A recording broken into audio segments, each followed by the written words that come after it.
공감이라는 단어가 있습니다. 이 단어의 뜻은 상대방의 입장에 서서 상대방의 경험한 바를 이해하거나 혹은 다른 사람의 처지에서 생각해 보는 능력을 말하는 게 공감입니다. 이 공감과 우리가 혼동되어지는 단어가 있는데 그게 동감이라는 단어입니다. 이 둘은 차이가 있습니다. 먼저 동감은 서로 같음을 전제로 합니다. 하지만 공감은 서로 다름을 전제로 하죠. 먼저 공감은 남의 감정이나 주장에 대하여 자기도 그렇다라고 느끼는 감정의 상태를 말합니다. 즉 공감은 상대방의 경험을 공유하지 않습니다. 즉 다시 말해서 상대방과 같은 경험을 하지 않았다라는 것을 전제한다는 것이죠. 하지 않았지만 상대방의 입장에서 객관적으로 그 아픔을 경청하고 상대방의 상황을 이해하며 그리고 그것을 내 마음으로 받아들여 그와 함께 그 문제를 해결해가는 상태를 공감이라고 합니다. 그래서 이 공감과 연결되어져 있는, 잘 표현되어져 있는 사자성어가 역지사지입니다. 역지사지란 상대방의 측면에서 보고 상대방의 자리까지 내려가서야 비로소 이해할 수 있다라는 사자성어이죠. 이것이 공감의 모습입니다. 그리고 이와 차이점을 갖고 있는 동감이라는 단어가 있죠. 여러분, 동감은 자기도 같다라고 느껴지는 상태를 말하는 것입니다.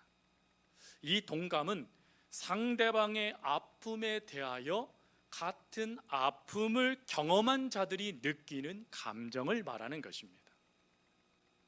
상대방과 같은 아픔을 겪게 되니 상대방을 그 누구보다 빠르게 위로해주고 잡아주며 세워줄 수 있는 것이 또한 동감의 능력이라고도 하죠. 근데 이 동감의 이 모습에 주의할 점이 있습니다.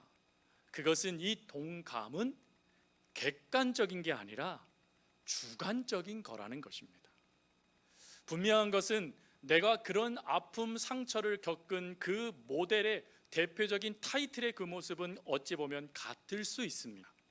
그러나 그 아픔을 겪는 환경, 그 아픔을 겪은 이의 마음의 상태, 그리고 그 주변 가운데 주어졌던 수많은 반작용들의 모습은 다를 수 있다는 것입니다.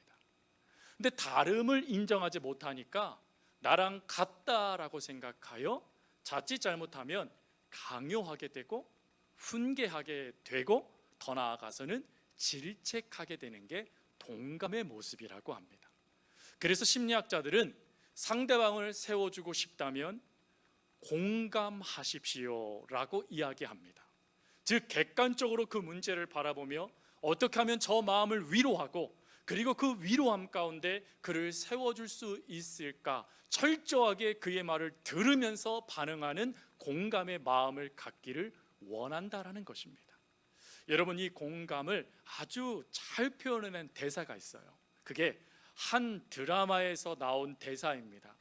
이 드라마를 알고 이 대사를 아시는 분들은 세월이 참 오래되셨다 하는 생각을 가지시면 됩니다. 이 대사의 내용은 이렇습니다. 아프냐? 나도 아프다. 웃으시는 분들은 이걸 보신 분들이죠. 옛날에 사극에 나왔던 대사입니다. 그게 공감의 대표적인 표현이라고 합니다. 아프니? 나도 아파 하면서 그 아픔에 대하여 나도 그거 경험했어, 뭘 그런 걸 다 하는 게 아니라 그를 어찌하면 그 마음을 치료해 줄 수 있을까 고민하며 그의 아픔의 말을 듣고 그리고는 같이 공감해 주며 그를 세워주는 것이 바로 공감의 능력이라고 하죠. 성경은 이 공감을 정확하게 표현해 놓은 헬라어 단어가 있습니다. 그 단어가 스플랑크 니조마이라는 단어입니다. 스플랑크 니조마이라는 이 단어의 원 의미는 애끓는다, 함께 아파하다, 애간장이 탄다 라는 의미입니다. 근데 이 모든 것은 상대방을 생각할 때라는 조건이 달려져 있습니다. 즉 상대방을 생각하니까 내 감정이 애끓는 거예요. 내 마음이 애간장이 타는 거예요. 그와 함께해서 그 마음을 나누고 싶은 그 마음이 어쩔 줄 몰라 하는 것입니다. 이 마음이 우리가 갖고 있는 개역 개정판에는 어떤 단어로 번역됐냐면 불쌍히 여기시다라는 단어로 번역되어져 있습니다. 특별히 이 불쌍히 여기시다라는 이 스플랑크 리조마이라는 단어는 총 4군데에 등장하게 됩니다. 첫 번째로는 예수님께서 오병이어의 기적을 일으키시는 그 자리, 팔복에 대한 말씀을 하시고 그리고 다음에 배고파 하시는 이들에게 그들을 바라보시면서 불쌍히 여기셨다라고 할 때 쓰여졌던 단어가 바로 이 스플랑크 리조마이라는 단어입니다. 또 두 번째가 나인성 과부의 아들이 죽었습니다. 그래서 성 밖에 그 관을 메고 조문객들이 슬피 울며 나오게 됐지요. 그 과부를 보시면서 우리 주님이 불쌍히 여기셨다라고 표현된 게 이 단어입니다.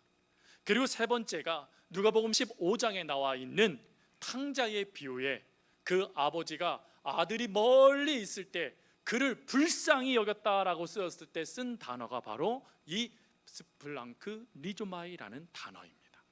그리고 마지막 4번째가 오늘 본문에 담겨져 있습니다. 오늘 본문에는 나병 환자가 등장하죠. 한센병이라고 부르는 병입니다.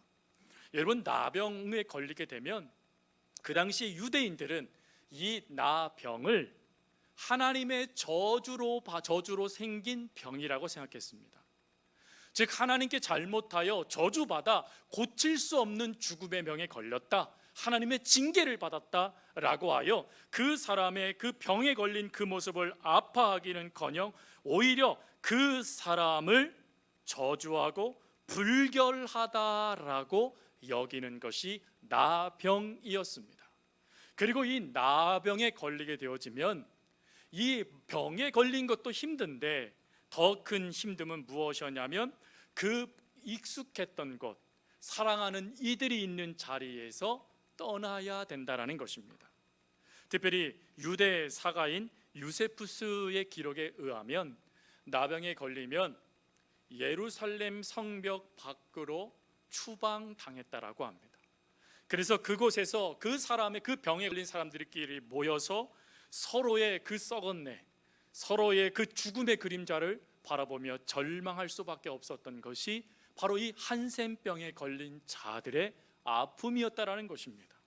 그 병에 걸린 것도 힘든데 사랑하는 가족과 분리됩니다. 그리고 사회적 거리를 내가 하고 싶어 하는 것이 아니라 강제적으로 사회적 거리두기를 하여 사람들과 멀찌감이 떨어져야 살아가야 되는 인생이 이들의 비참한 인생이었습니다. 더군다나 멀찍이 떨어져 있는데 건강한 사람, 죄짓지 않은 사람이 자신의 곁에를 오면 입술을 열고 자기 스스로가 저주받은 인생이라고 말을 해야 돼요. 부정하다라고 말이죠. 여러분, 그 마음이 어땠을까요? 힘듭니다. 괴롭습니다. 그 깊이를 우리가 다 이해할 수 없을 것 같을 정도의 큰 비참함을 이들이 겪었다라는 거예요. 근데 그런 비참함을 겪는 것도 힘든데 건강한 사람이 나병이 오는 모습을 봤을 때 그들이 나병 환자가 피하지 아니하면 돌을 던졌대요. 여기서 이 돌을 던지는 것에 대해서 여러분 오해하시면 안 됩니다. 돌을 쳐서 그를 죽이는 것은 율법을 어기는 행위입니다. 그래서 이들이 돌을 던지다라는 것은 그들의 발 아래 돌을 던져 경고하다라는 뜻입니다. 경고를 하는 거예요. 여러분, 우리의 인생에 축복받는 인생이 돼야 되고 우리의 인생이요 칭찬받는 인생이 돼야 되잖아요. 근데 우리의 인생이 지금 비참해져 있는데 슬픈 것도 채 감당하기도 힘든데 다른 사람이 나에게 돌을 던지며 부정한 사람아 내 곁에서 떠나라, 나도 너 때문에 부정하게 싶지 않아 라고 말을 하며 그에게 돌을 던지는 그것을 내가 겪는다라면 여러분, 그 마음이 얼마나 무너질까요? 바로 지금 오늘 본문에 나와 있는 주인공이 바로 이와 같은 상태에 있었던 사람이었습니다. 그러니 여러분, 그의 자존감이 무너질 대로 무너지겠죠.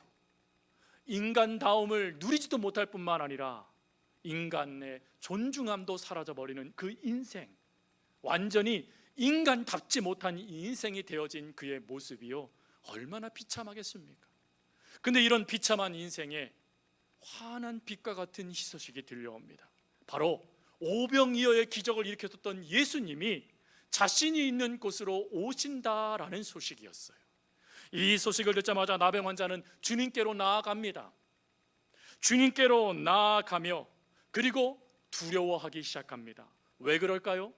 혹시 주님도 나를 다른 사람처럼 대하면 어떠할까 하는 생각 말입니다. 근데 놀라운 것은 그렇게 두려워하며 걸어오는 이 사람을 우리 주님이 피하지도 않으세요.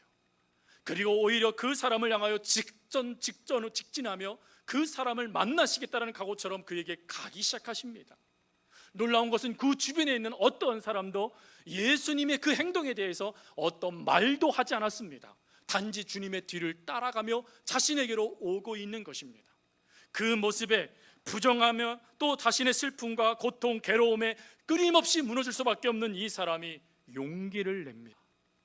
주여, 원하시면 저를 깨끗하게 하실 수 있나이다 라고 말이죠. 여러분, 이 고백은 그에게 있어서 쉬운 고백이 아니었을 거예요. 왜 그렇습니까? 조금 전에 말씀드렸잖아요. 이미 그의 모든 자존감이 무너졌어요.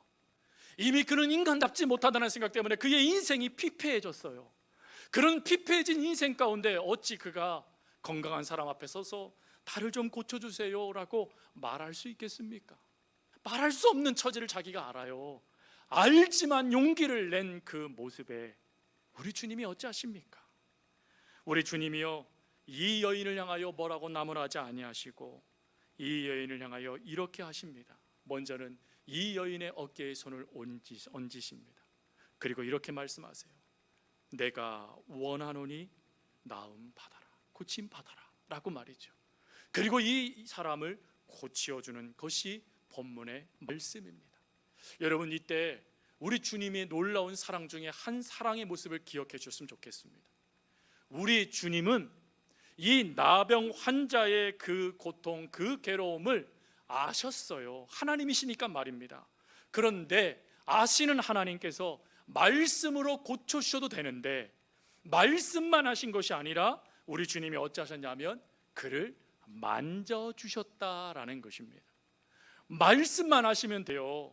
특별히 마태복음 8장 말씀에 가보면 백부장의 신하를 고칠 때도 우리 주님이 말씀하셨어요. 또 요한복음 4장에 신하의 아들을 고칠 때에도 우리 주님이요, 말씀 한마디로 고치셨습니다. 그러니 굳이 예수님이 만지시지 않아도 이 사람은 예수님의 말씀 한마디에 고침받을 수 있었습니다. 그런데 왜 주님은 만지셨을까요? 이 당시에 유대법에 부정한 사람을 만지면 나도 부정해지는 것입니다. 부정하다라는 평가를 나도 받아야 되는 거예요. 왜 주님은 그런 각오를 하시면서 이 사람을 만지셨을까? 여기에 은혜가 있습니다. 사실 저라면 만지지 못할 것 같습니다. 여러분이면 어떠하세요? 제가 고등학교 때, 중고등학교 때 저희 교회 모교회 목사님이 어디를 갔냐면 교인들과 차를 대동해서 애양원을 갔습니다. 애양원. 엄청 오래 걸리더라고요. 그 당시 기차가 있었나요? 버스로만 갔거든요. 엄청 오래 걸려서 도착을 해서 그리고는 그분들과 함께 이제 식사도 하고 그리고 이제 기도하며 예배를 드리는데 거기까지 좋았어요. 그런데 갑작스럽게 목사님이 두 사람씩 할아버지 할머니들 곁으로 가라는 거예요. 찜찜하지만 갔어요. 무릎을 꿇고 이야기를 나눴어요. 그러더니 자, 이제 기도할 텐데 그분들의 손을 붙잡고 기도하세요. 이렇게 얘기하는 거예요. 여러분, 얼마나 두려워하는 줄 아세요? 그 어린 청소년 시기에 내가 이거 잡았다가 나도 나병 걸리면 어떡하지? 목사님이 얘기하셨어요. 이미 완치된 분들입니다. 걱정하지 마세요. 아니, 완치된 분들의 손을 잡는 것도 두렵더라고요.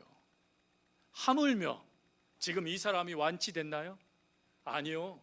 이 사람의 몸에서 썩내가 났을 거예요. 이 사람의 몸에서 고름과 진물이 흐르고 있었을 것입니다. 그 몸은 핏물이 들어있을 거예요. 근데 그 몸을 우리 주님이 만지셨을 때 그 나병 걸린 환자의 시선에서 그것이 얼마나 큰 은혜가 됐을까요? 그 환자는 그때에 고개도 숙이고 있었을 거예요. 나 같은 게 고침받지 못해도 어쩔 수 없지 뭐 하며 절망하면서 이미 그 답을 가졌을지도 몰라요. 근데 그런 그에게 갑작스럽게 따스한 손길이 자신의 몸에 닿는 거예요. 그리고 닿는 것도 놀라와 그 모습에 주님을 바라봤더니 주님이 사랑의 미소를 가지고 그 말할 수 없는 그 은혜를 가지고 이 사람을 바라보면서 말씀하시는 거예요. 깨끗하게 고침받아라. 여러분, 이 말을 들었을 때 바로 이 사람은 무엇을 느꼈을까요? 이분이시다, 이분이면 되겠다라는 그 강한 확신이 들었지 않았겠습니까? 여러분, 그 확신 그대로 이 사람은 고침받습니다. 하나님은 오늘 우리들에게도 이와 같은 은혜를 더하시기를 원하세요. 성도 여러분, 사실 이 세상은 이러한 나병 환자와 같은 이들이 많은 곳이지 않습니까? 얼마 전에 뉴스를 보니 재취업하기 어려워서 힘들어하는 재취업 번아웃에 걸린 청년들이 29만 명이나 된다는 이야기를 들었습니다. 또 그것뿐입니까? 한창 일할 나이인 50대에 회사에서 퇴직을 당해 노령연금으로 퇴직연금으로 삶을 살아가는 그 비참한 50대의 중년 남성들을 빗대어 젊은 노인이라고 부른다라고 합니다. 또 우리 어르신들은 어때요? 점점점 사회적으로 고립되어 가고 있다라고 합니다. 그래서 누군가에게 도움을 요청하고 누군가에게 기대고 싶은데 기댈 곳이 없어 쓸쓸히 이 땅을 살아가고 있는 노인들이 너무나 많다라는 거예요. 그것뿐일까요? 주부들은 어떠세요? 여러분, 얼마 전에 종영된 닥터 차정숙 있잖아요. 여러분, 그것이 참 많은 사람들에게 회자가 됐습니다. 신드롬까지 되어졌어요. 왜 그렇죠? 이 땅에 누군가의 아내이고 며느리이고 엄마로 표현된 이들, 경력 단절 때문에 힘들어하는 이들이 그 모습을 보면서 위로를 받았기 때문에 그래요.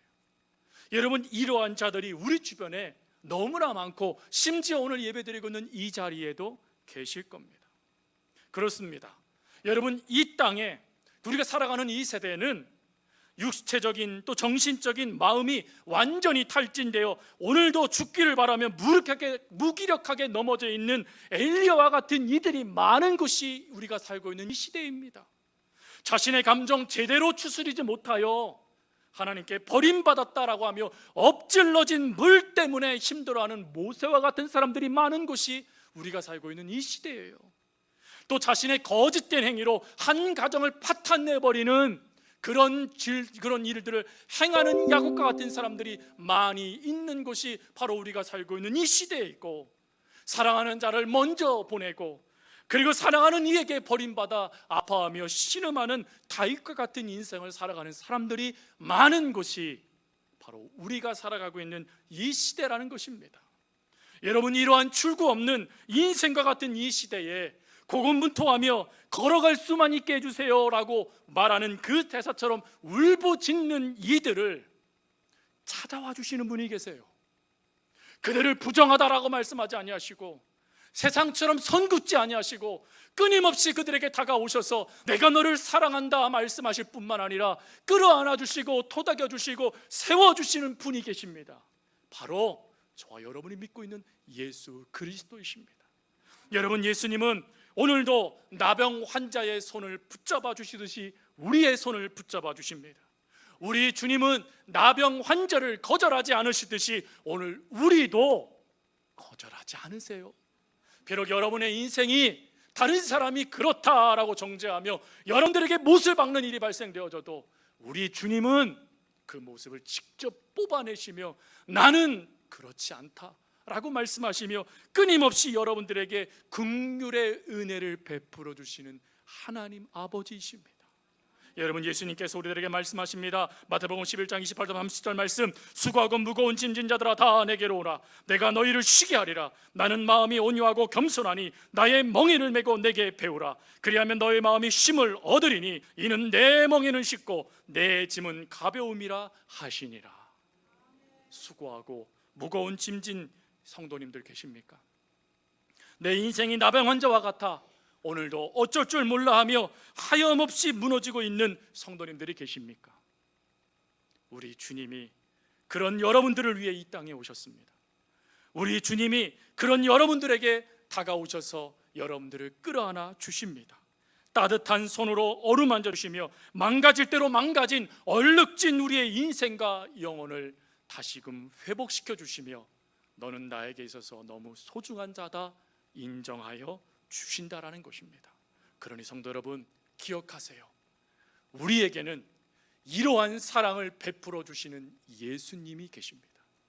그 예수님은 지금도 우리를 긍휼히 여기시며 우리 곁에서 우리를 회복시켜 주기를 원하신다라는 것입니다. 말씀을 마무리하며 여러분, We Love의 찬양 중에 공감하시네라는 찬양이 있어요. 이 찬양 조금 길지만 좀 줄여서 앞부분만 좀 듣고 우리가 기도하면서 우리를 하나님이 얼마나 궁금하시는지를 함께 찬양으로 은혜를 나누겠습니다. 함께 우리 찬양을 시청하겠습니다.